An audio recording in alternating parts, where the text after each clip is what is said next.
할렐루야. 자, 오늘 구약의 뒷골목 이야기 우리 주제 설교 제목입니다. 오늘 세 번째 교만의 바벨탑을 넘어 은혜의 삶으로 우리 이 제목의 말씀을 통해서 함께 은혜 나누기를 원합니다. 자, 하다 보니까 저도 이 창세기 11장 가지고 설교해 본 적이 잘 없었던 것 같습니다. 바벨탑 이야기를 준비하면서 굉장히 저도 좀 설레었고 오늘 주일 말씀 시간에 참 하나님의 은혜가 크게 부어질 것을 기대합니다. 딱 아쉬운 것이 있다면 설교 시간이 좀 짧기 때문에 여러분 길지만 저는 짧습니다. 그래서 이 짧은 시간에 좀 다 나누기가 좀 어려운 것 같아서 좀 고민스럽습니다. 일부러 지난주에 우리 노아 홍수 이야기 말씀에 나눴는데 제가 일부러 설교 원고를 통째로 밴드에 올려놨습니다. 좀 제가 오늘도 나중에 설교 원고를 한번 밴드에 올릴 테니까요. 자, 미처 나누지 못하는 것은 여러분들 글로 쓰여진 것을 좀 보시면서 함께 은혜 나누셨으면 좋겠습니다. 자, 우리가 성경을 읽을 때 종종 우리는 나름의 편견을 가지고 성경을 읽고 듣습니다. 미디어에서 본 것들, 또 이전에 여러 목사님들이 설교한 것들 들으면서 이거 옛날에 들어봤던 본문의 설교다, 이렇게 생각하는 순간부터 은혜가 안 됩니다. 오늘 이 말씀 처음 듣는 말씀이라 생각하고 들으시면 더 큰 축복이 될 겁니다. 할렐루야. 자, 다음 사진에 나오는 분은 누구일까요?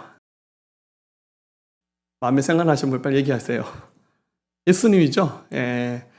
자, 우리가 잘 아는 패션 오브 크라이스트라고 하는 유명한 그리스의 수나, 아마 예수님의 일대기를 이 영화만큼 더 잘 만들기 힘들 것 같아요.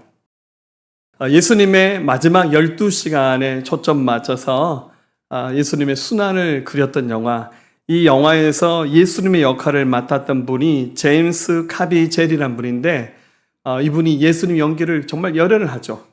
그래서 이 영화를 만들 때 예수님을 실제 예수님처럼 보이게 하기 위해서 이분의 눈동자 색깔까지 바꿨습니다. 우리 셈족의 후손이니까 우리 아시아 사람이니까 예수님의 눈을 갈색으로 CG로 다 바꾸면서 의상이라든지 생김새 굉장히 디테일하게 예수님처럼 이렇게 표현했습니다. 은혜스럽죠?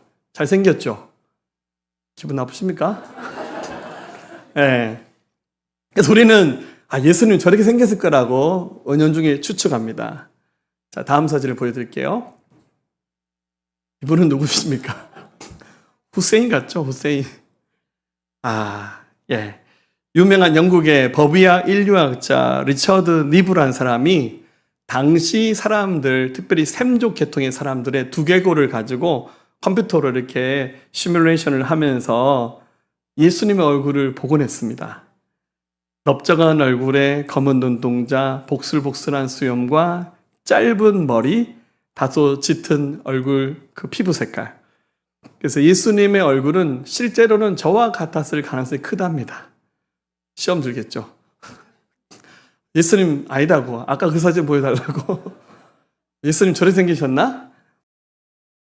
실제로 추정한다면 예수님의 얼굴은 이런 모습과 꽤 많이 비슷했을 것이라고 추측을 해봅니다. 그러니까 이제 우리가 나름 우리가 알고 있는 그런 경험치에 빗대어서 성경을 생각하고 이해하려고 하는 경향들이 많다는 겁니다. 자, 여러분 알고 있었던 그런 편견들, 어떤 선입견들을 좀 내려놓고 이 말씀 속에 더 깊이 들어가면 이 말씀 속에서 하나님이 주시고자 하는 메시지를 우리 더 많이 누리게 될 겁니다.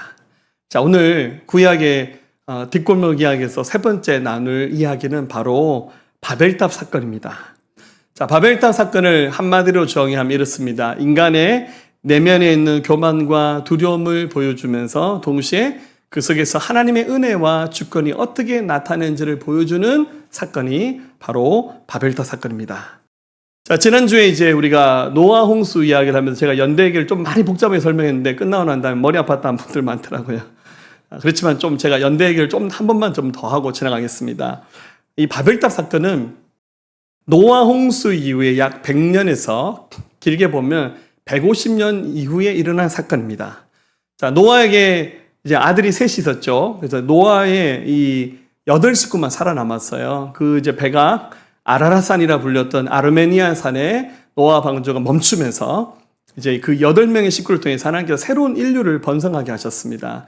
그 중에서 셈이라는 아들이 사랑받았는데 이 셈의 아들의 후손들을 쭉 계산해 보면 제가 시간 관계상 연대 얘기는 하지 않겠습니다.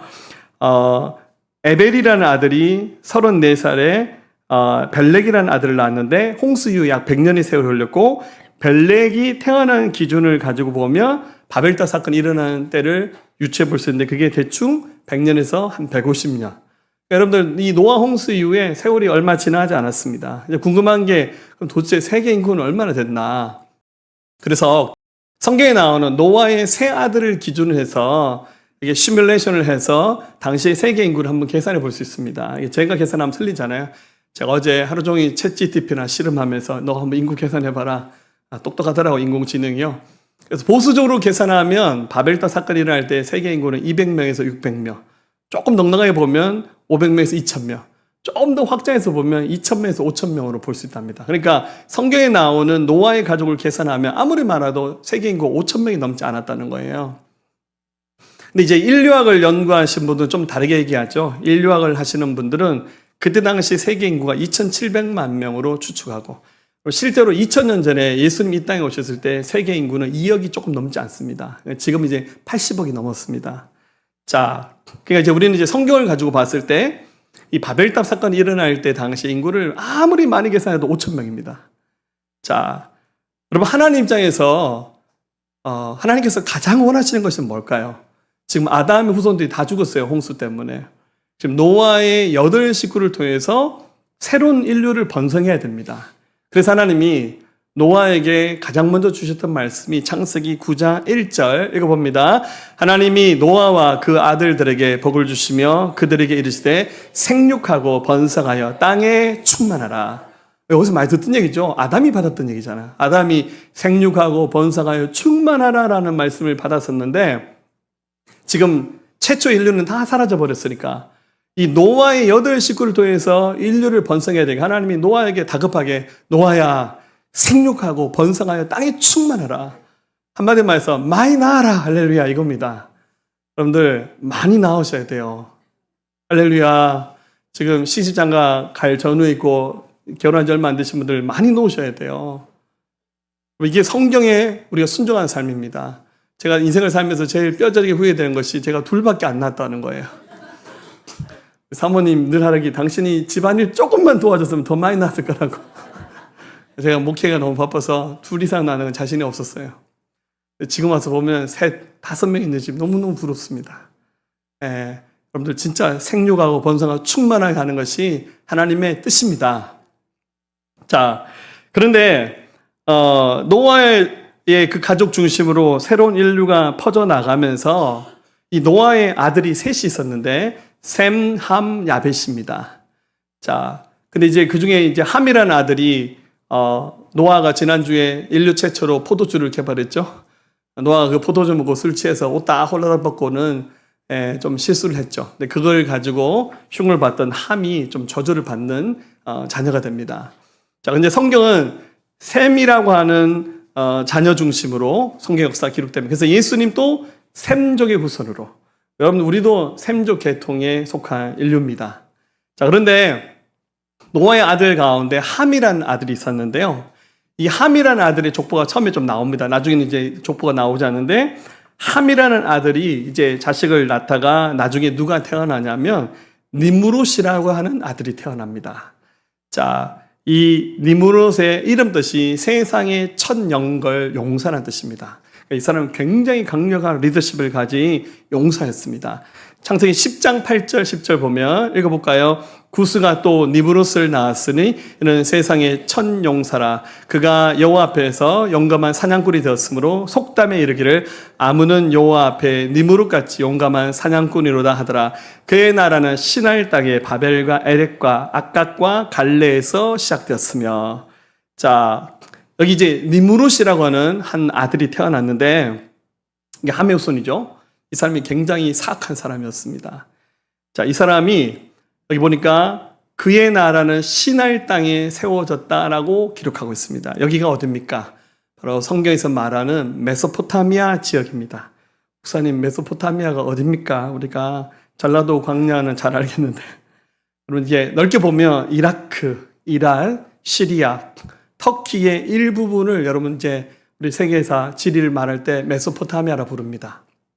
그러니까 노아 홍수 이후에 인류가 생겨나면서 함의 후손이었던 니므롯이 그의 가족들을 거닐고 바로 이 메소포타미아에 있는 시날 땅으로 이주해 가서 살았다는 거예요. 자, 거기서 그들이 뭘 했습니까? 바로 오늘 성경에 나오는 바벨탑과 성읍, 도시를 건설하는 일에 중심의 역할을 했던 사람이 바로 니므롯입니다. 자, 바벨탑이 어떻게 생겼을까요? 궁금하죠? 자, 그래서 서양 사람들은 바벨탑을 어떻게 생각했냐면 1563년 16세기 유로 사람이 그린 바벨탑 상상합니다. 서양 사람들 같죠? 바벨탑 앞에는 바다도 있고 배도 있고, 이게 이제 그 프랑스의 브루헐이라고 하는 화가가 바벨탑을 이렇게 상상하며 그림을 그렸어요. 그래서 우리 바벨탑 하면 늘 저런 모습을 생각해요. 바벨탑이 저렇게 생겼을 거라고. 자, 여러분 착각입니다. 이 메소포타미아 지역에 넓게 퍼져 있는 대표적인 건물 양식이 있어요. 여러분들 우리나라도 보면 건물이 비싸잖아요. 우리나라 옛날 선조들이 살았던 건물, 저기 신라시대 건물 보고 싶으면 불국사 가서 보면 되시잖아요. 뭐 조선시대 이런 데 보면 남대문 이런 데 가서 보면 건물이, 우리나라 건물은 뭔가 그 독특함이 있죠. 주로 나무로 지었죠. 그러니까 불나무 홀라당 다 타버렸잖아요. 수년 전에 어떤 미친 분이 남대문에서 불질러서 다 타버렸잖아요. 다시 이렇게 복원했잖아요. 예. 자, 이 메소포타미아 지역에서 가장 많이 발견된 오래된 건물을 우리가 알 수 있는데 그게 바로 지구라트라는 겁니다. 자, 이 지구라트라는 이런 건물이 이 메소포타미아 지역에 굉장히 많이 퍼져 있습니다. 자, 이 중에서 이라크의 힐라라는 지역, 여기가 바로 성경에 나오는 시날 지역입니다. 이라크 힐라에서 굉장히 유명한 지구라트가 발견됐는데 이름이 에테멘 앙키라는 겁니다. 자, 이제 실제로 많이 허물어졌어요. 이건 이제 CG로 이렇게 그림을 다시 복원한 모양으로 이란에 있습니다. 그러니까 저희가 좀 쉽게 가보기는 어렵습니다. 근데 여러분, 이 높이가 91m입니다. 300피트. 기원전 7세기에 만들어졌습니다. 기원전 7세기에 91m짜리 건물을 만들었습니다. 도대체 어떤 지혜와 건축 양식을 가지고 만들었기에 이런 지구라트를 만들 때 우리로 치면 건물 30층짜리입니다. 와, 우리 지금 육상 빌딩 한동안 많이 우려먹었잖아요. 우리나라에서 제일 높은 건물이라고. 지금 뭐 롯데월드가 더 높다든가 뭐 그러던데요. 제가 안 가봤어. 근데 이 지구라트가 뭐였냐면 당시 신전이었습니다. 마르둑을 섬기는 신전으로. 그러니까 여러분들 지금 성경에서 나오는 바벨탑을 세우고 도시를 건설했다고 하는데 그 도시 한가운데 바벨탑을 세웠는데 이게 이 에테메랑키보다 더 컸는지 작았는지는 모르겠지만 그 의도는 굉장히 이교적인 신을 섬기기 위한 어떤 용도로 이 바벨탑이 만들어질 가능성이 큽니다.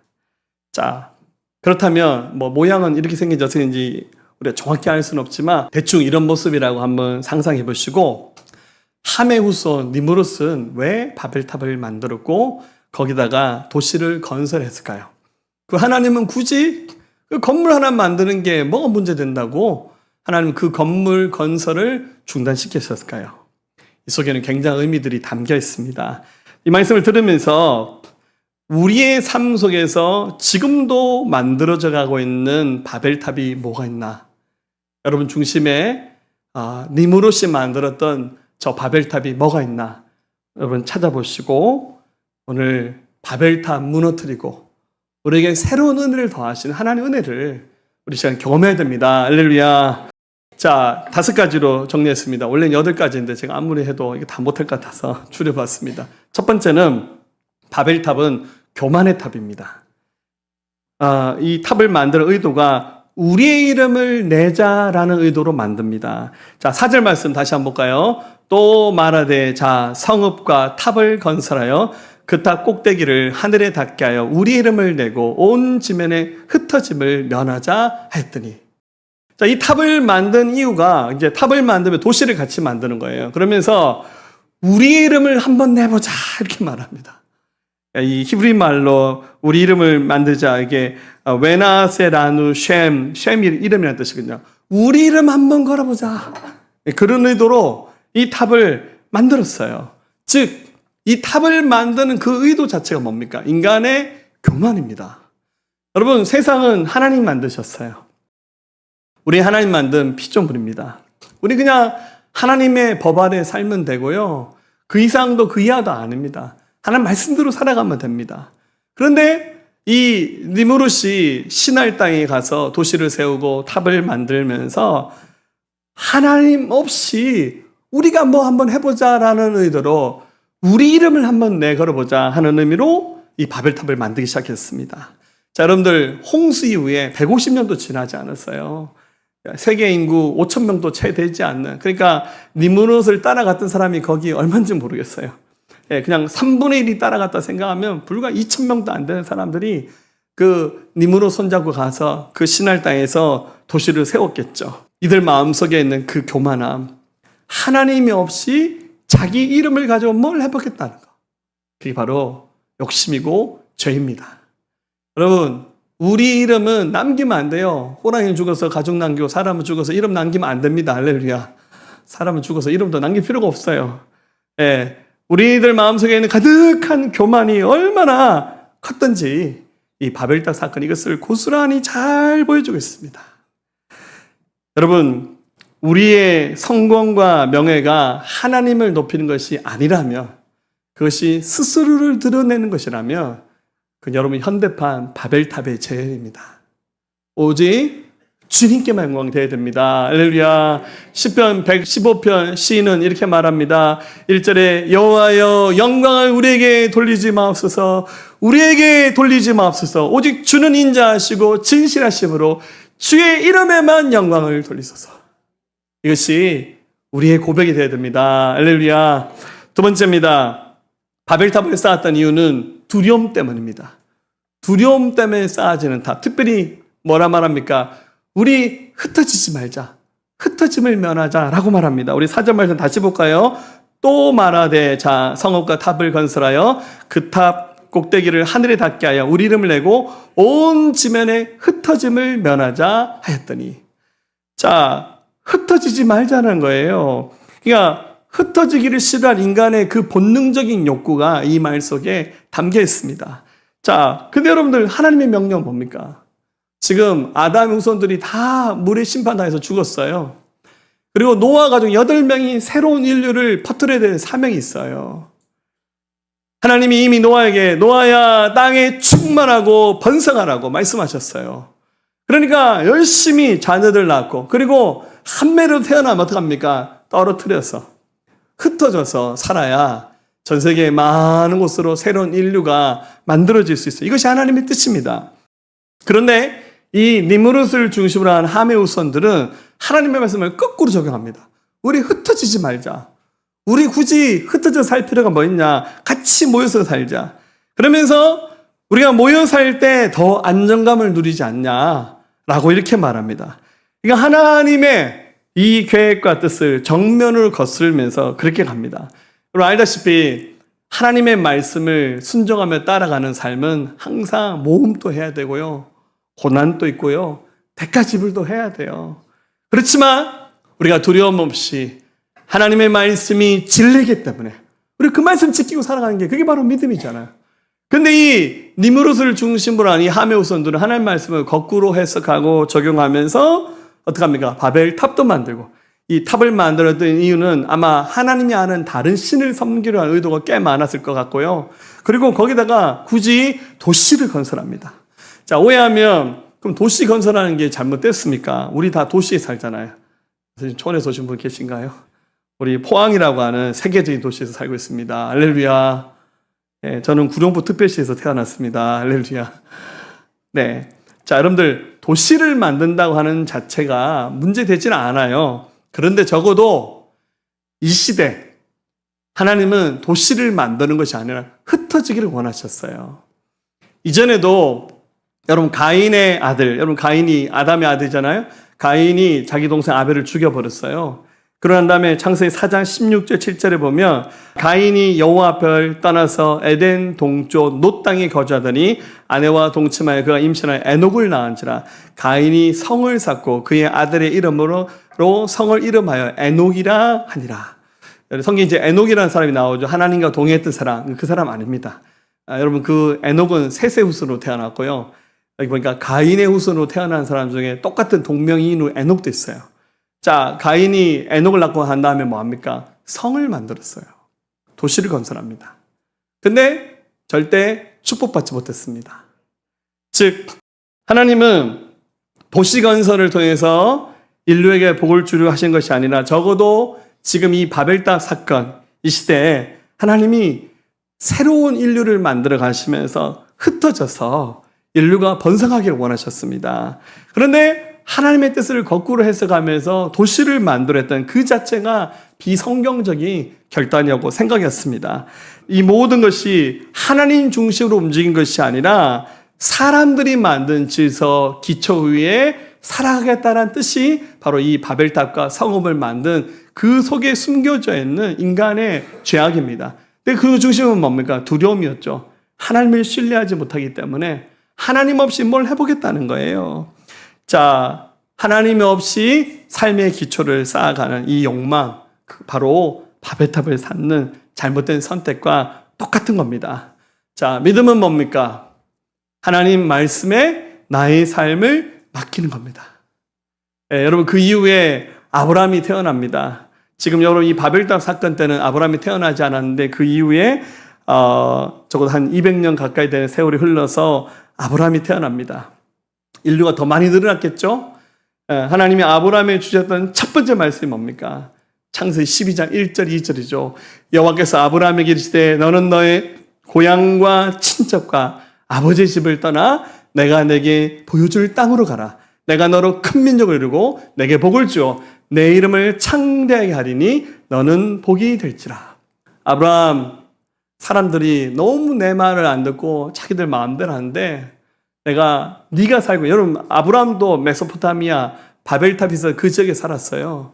아브라함, 이 지역에는 희망이 없는 것 같다. 그러니까 너는 내가 내게 지시할 땅으로 가라고.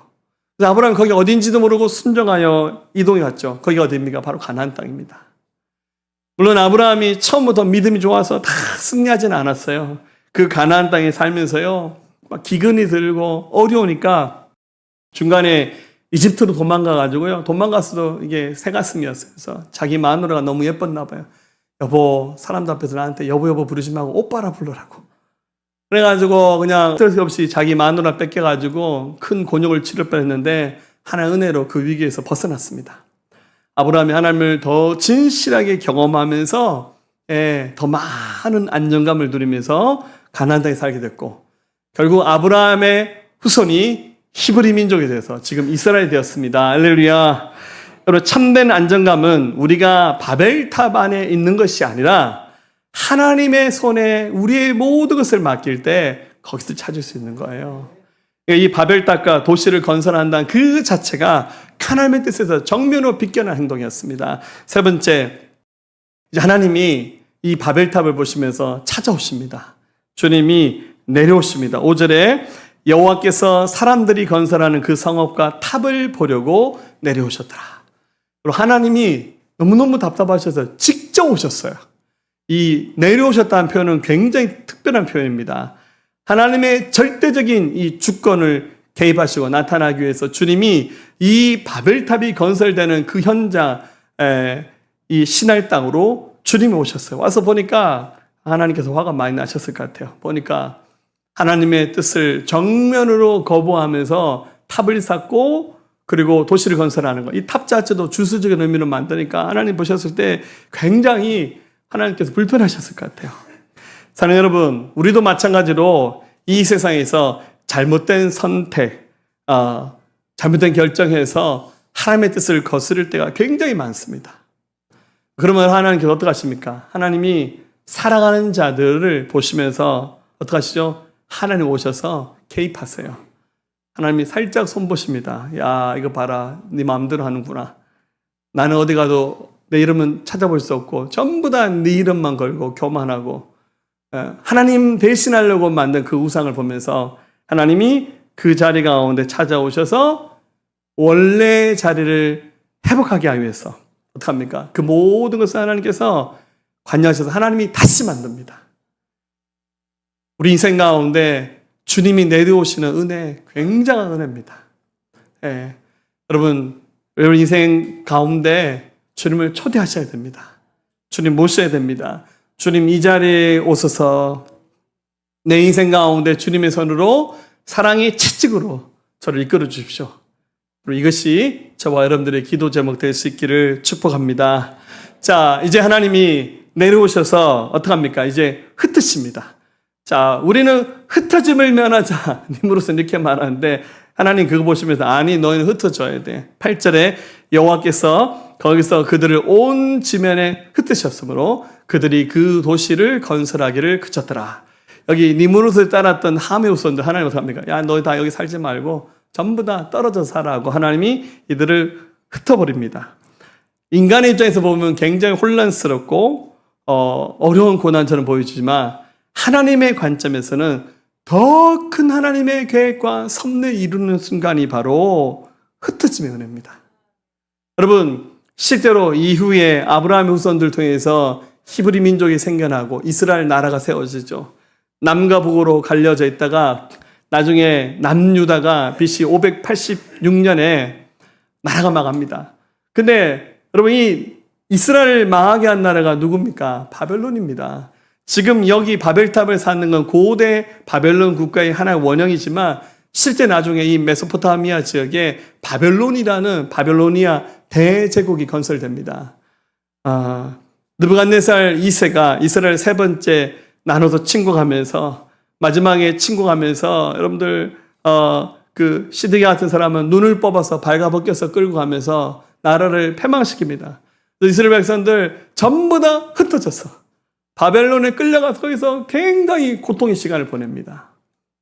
근데 그 일이 일어나기 전에 하나님께서 이미 예레미야에게 예언의 말씀을 주셨습니다. 29장 10절 14절 같이 읽어볼까요?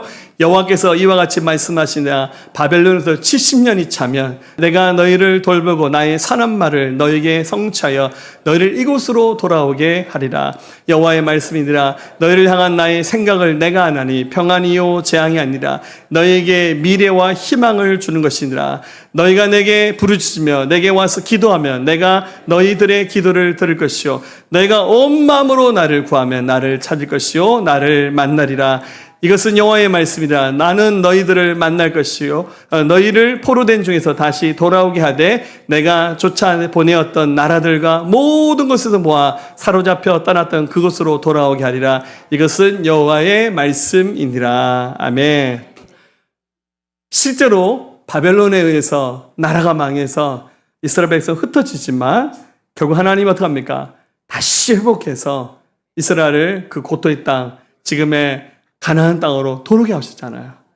여러분 흩어짐이 고난으로 보이고 예기치 못한 시련으로 보이지만 하나님은 그것을 더 큰 그림 속에서 인간의 역사를 회복케 한 역사를 준비하셨다는 거예요.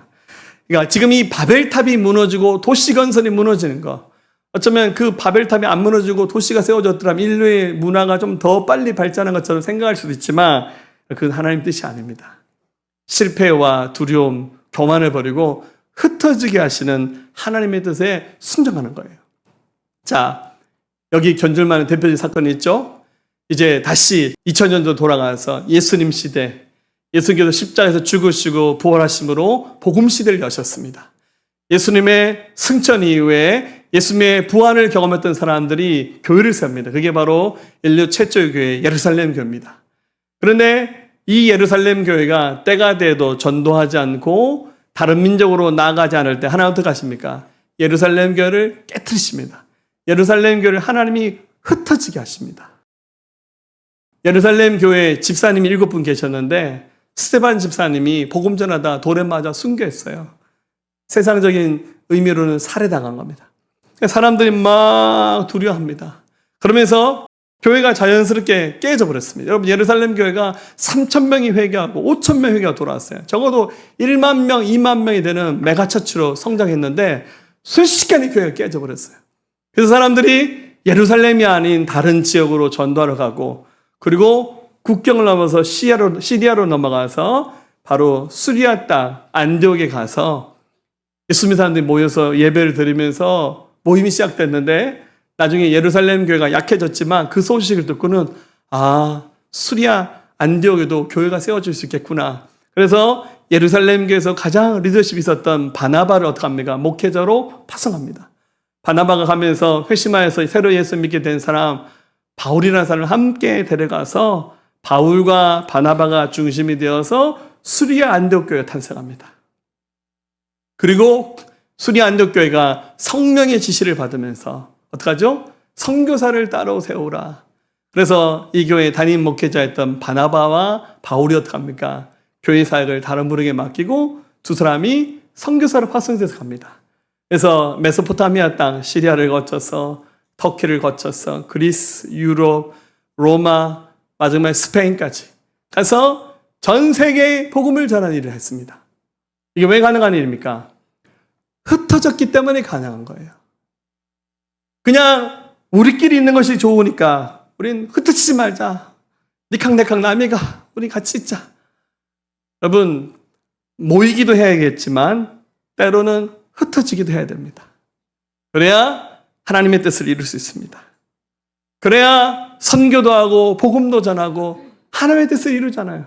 자꾸 모르는 분들이 그렇게 말합니다. 목사님, 교회에 돈 좀 아껴서 선교하지 맙시다. 우리 동네도 예수 믿을 사람 많은데 굳이 멀리까지 왜 복음 전합니까? 이런 말을 하신 분들은 우리 동네 전도도 안 합니다. 거의 확실합니다.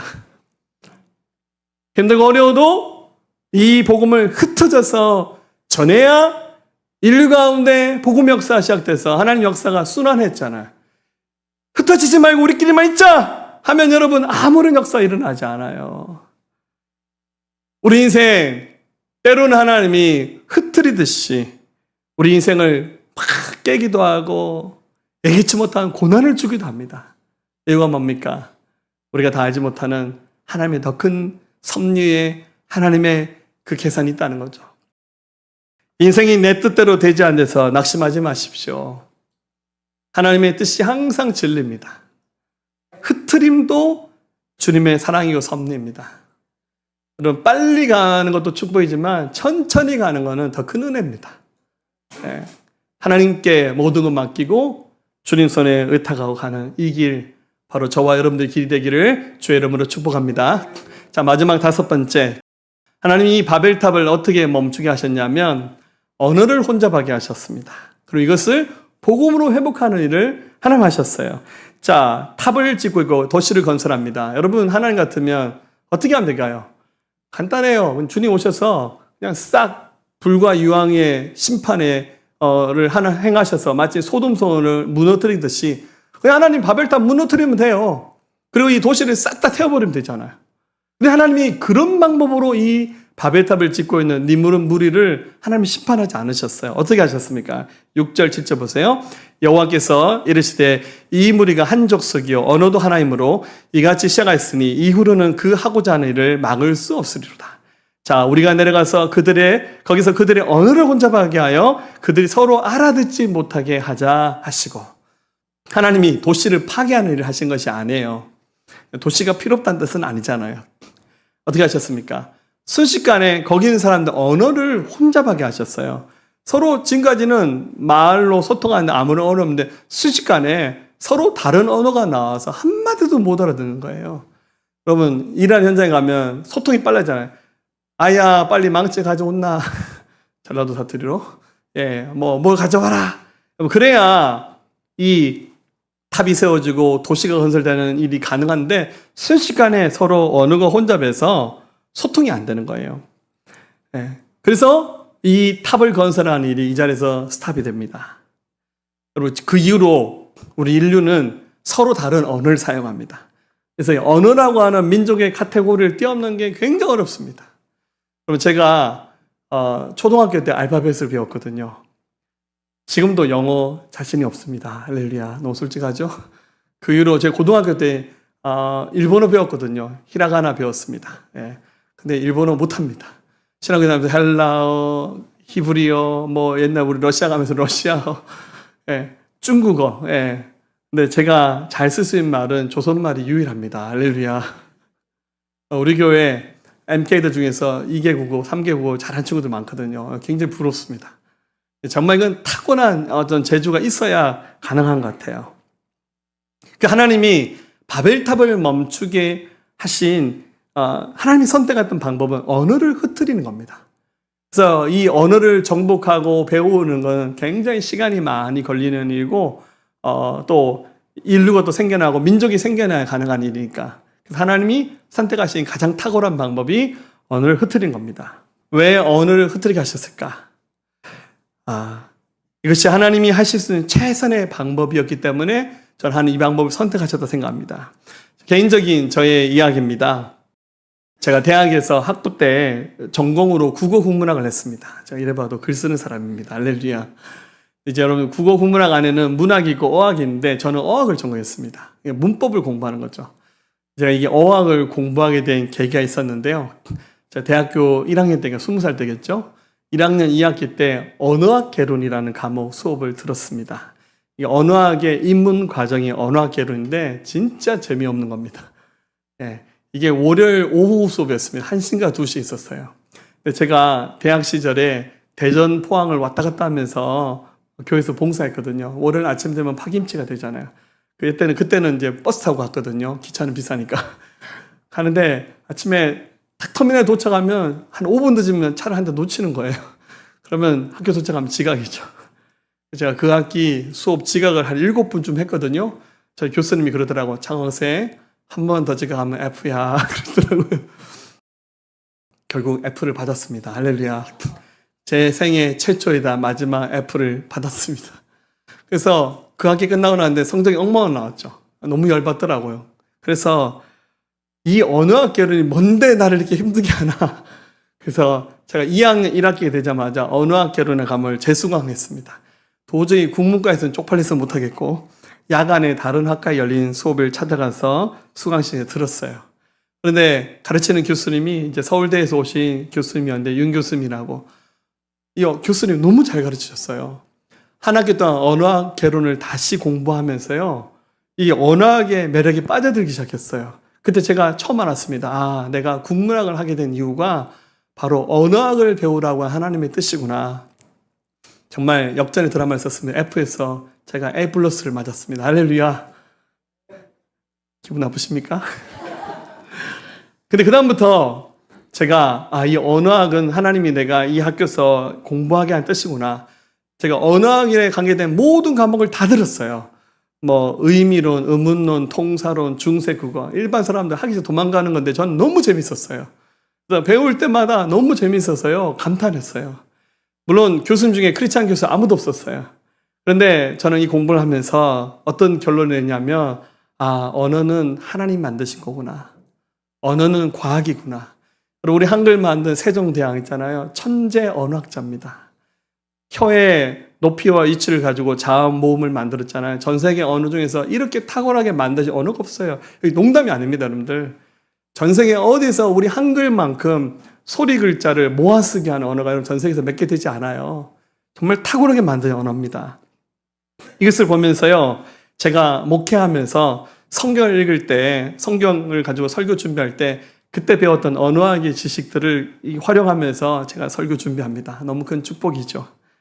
제가 한강처럼 될 수도 있었습니다. 할렐루야.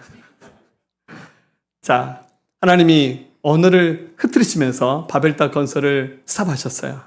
자, 그러면 이 언어는 계속 흩어져야 되는 겁니까? 아닙니다. 언어가 다시 모아져야 됩니다. 이것을 하나님께서 무엇을 통해서 회복하셨냐면 다시 2000년 전 돌아가서 예수님의 부활 승천 이후에 마가다락방에 120명 이상이 되는 믿음의 사람들 모아서 기도를 했습니다. 왜냐하면 아버지의 약속하신 기다려라. 사도행 1장 4절 말씀하셨잖아요. 기다리면서 성령 충만을 위해서 기도했어요. 그런데 성령 임하면서 뭐 강하고 급한 바람 소리 들리고 불꽃 같은 것이 임하는 것도 봤는데 이때 어떤 현상이 나타났냐면 사도행 2장 4절 그들이 다 성령의 충만함을 받고 성령이 말하게 하심을 따라 다른 언어들로 말하기를 시작하니라. 여러분, 이거 우리가 알고 있는 방언기도 아닙니다. 우리가 알고 있는 방언은 특정한 민족의 언어가 아니에요. 알아들을 수 없는 천사의 말이에요. 그런데 사도행 2장에서는 특정한 민족의 언어가 그 자리에서 임했어요. 자, 2장 6절 11절 이 소리가 나매 큰 무리가 모여 각각 자기의 방언으로 제자들이 말한 것을 듣고 소동하여 다 놀라 신기하여 이르되 보라 이 말하는 사람들이 다 갈릴리 사람이 아니냐. 베드로가 설교했겠죠. 베드로는 갈릴리 사람이니까 아람어로 설교했어요. 그런데 자기 언어로 들렸어요. 8절에 우리 각 사람이 난고 방언으로 듣게 된 것이 어찌 됨이냐. 우리는 바데인, 메데인, 엘라민, 또 메소포타미아, 유대, 갑바도기아, 본도, 아시아, 부르기아, 밤빌리아, 애국과 및 구레네에 가까운 리비아 여러 지방에 사는 사람들과 로마로부터 온 나그네 곧 유대인과 유대계에 들어온 사람들과 그레데인과 아라비아인들이야. 우리가 다 우리의 각 언어로 하나님의 큰 이름을 말함을 듣는도다. 여기 지금 나오는 민족이 16개 민족입니다. 동시통역하지 않았어요. 듣는 순간에 순식간에 언어가 하나로 통일되면서 지금 바벨탑 사건에서 언어가 분산되는 것이 이제 순식간에 회복돼 버렸습니다. 중요한 건 딱 한 번 이게 회복됐더라면 우리 영어 안 배워도 되겠죠? 근데 하나님이 복음 전하는 그 순간에 모든 언어를 하나로 묶으셨습니다. 이유가 뭡니까? 예수 그리스도의 복음이 각 나라 모든 언어로 복음이 전파될 것에 대한 예언적인 사건입니다. 바벨탑 사건의 반전이라 할 수 있습니다. 흩어졌던 언어를 복음의 선포를 해서 다시 회복하게 하신다는 거. 이게 이제 한 번만 나타났으니까 계속 됐으면 얼마나 좋겠어요. 지금 우리가 뭐 합니까? 길을 쓰고 다른 언어를 배우고 복음 전하는 것을 연습해서 나가서 복음을 전하자. 모든 나라와 민족 가운데 유일하신 소망, 생명의 주가 되시 예수 그리스도를 전하는 것. 그게 바로 우리가 해야 될 일입니다. 주님이 이 언어를 흐트림으로 이 바벨탑 사건 현장의 사람들은 고난처럼 느꼈지만 결국 이 복음의 제시로 말미암아 모든 언어가 통일된 날을 기다릴 겁니다. 여러분 천국 가면 우리 같은 언어 씁니다. 히브리어를 쓸 가능성이 많겠지만 가능하면 조선말을 썼으면 좋겠습니다. 할렐루야. 저의 헛된 기대고요. 천국에서는 외국어 쓰는 사람 아무도 없어요. 하나의 언어를 쓰는 날이 올 겁니다. 그날까지 우리는 한 목소리로 예수 그리스도를 전하는 삶을 살아야 됩니다. 할렐루야. 자, 말씀 마치겠습니다. 교만의 바벨탑을 넘어서 은혜의 삶으로 나아가야 됩니다. 좀 시간이 아쉽습니다. 좀 더 많은 얘기를 나눠서 좋겠는데요.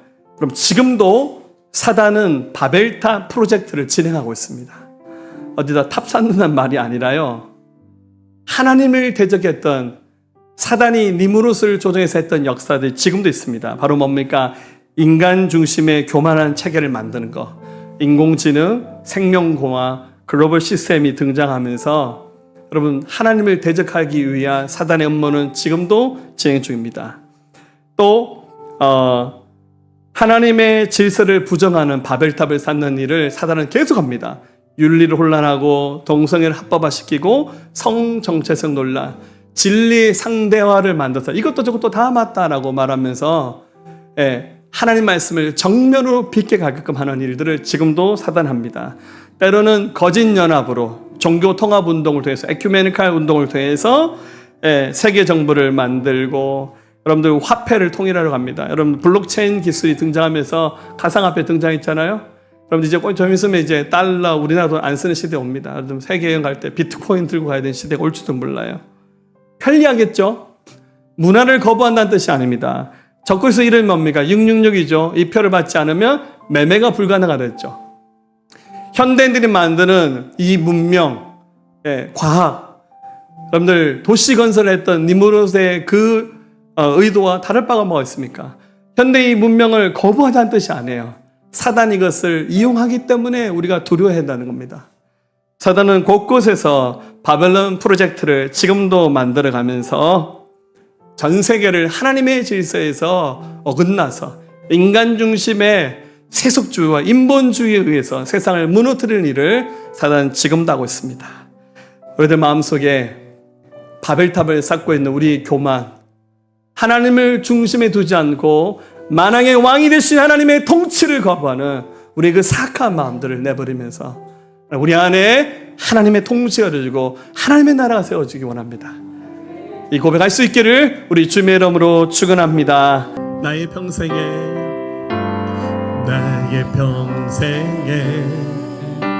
가장 복된 일은 내가 예수님을 만난 것이라. 나의 평생에 가장 잘한 일은 내가 예수님을 주로 섬긴 것이라. 이 세상 살 동안, 이 세상 살 동안 내가 걷는 길이 때론 험하여서 넘어질 때도 주의 강한 손이 나를 붙드시니 나는 예수님을 주로 섬기며 살리. 아멘. 나는 주를 섬기는 것에, 나는 주를 섬기는 것에 후회가 없습니다. 내가 걸어온 모든 시간 다 주의 은혜니, 내가 걸어간 모든 날도 주만 섬기며 살리. 오직 예수 이름 부르며 살아가리라. 자, 우리 손을 들고 다시 고백하겠습니다. 나의 평생에 가장 복된 일은 내가 예수님을 만난 것이라.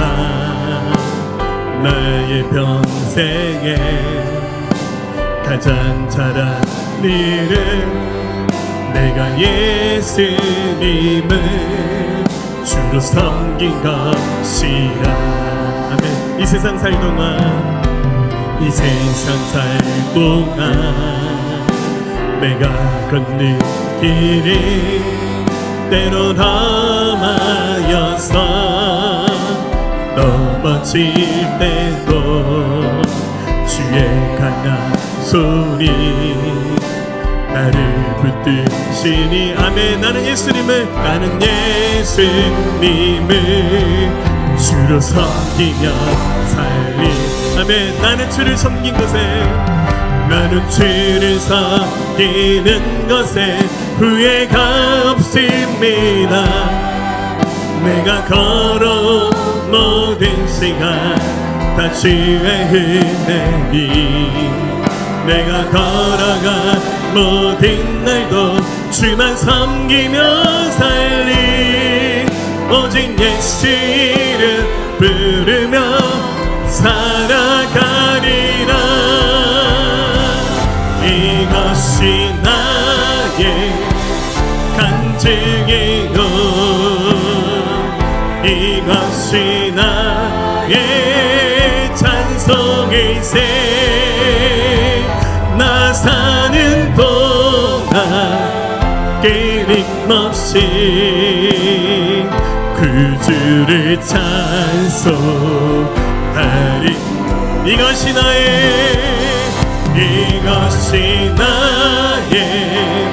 간증이요, 이것이 나의 찬송일세. 이것이 나의 찬송일세. 나 사는 동안 끊임없이 그 주를 찬송하리로다. 그 주를 찬송하리로다. 그 주를 찬송하리로다. 아멘. 이제는 우리 주 예수 그리스도의 은혜와 독생자 아낌없이 내어주신 하나님 아버지 무한하시고 만극하신 사랑하심과 성령님의 감화 감동 내주 역사 충만 교통하심이 오늘 마음의 교만의 바벨탑을 무너뜨리고 오직 은혜의 삶을 살아가기를 고백한 사랑하는 성도들의 모든 믿음의 고백 위에 이들 가정과 일터와 나라 민족과 모든 열방과 우리 새생명교회 지금부터 영원토록 함께 하옵시기를 간절히 축원하옵나이다. 아멘.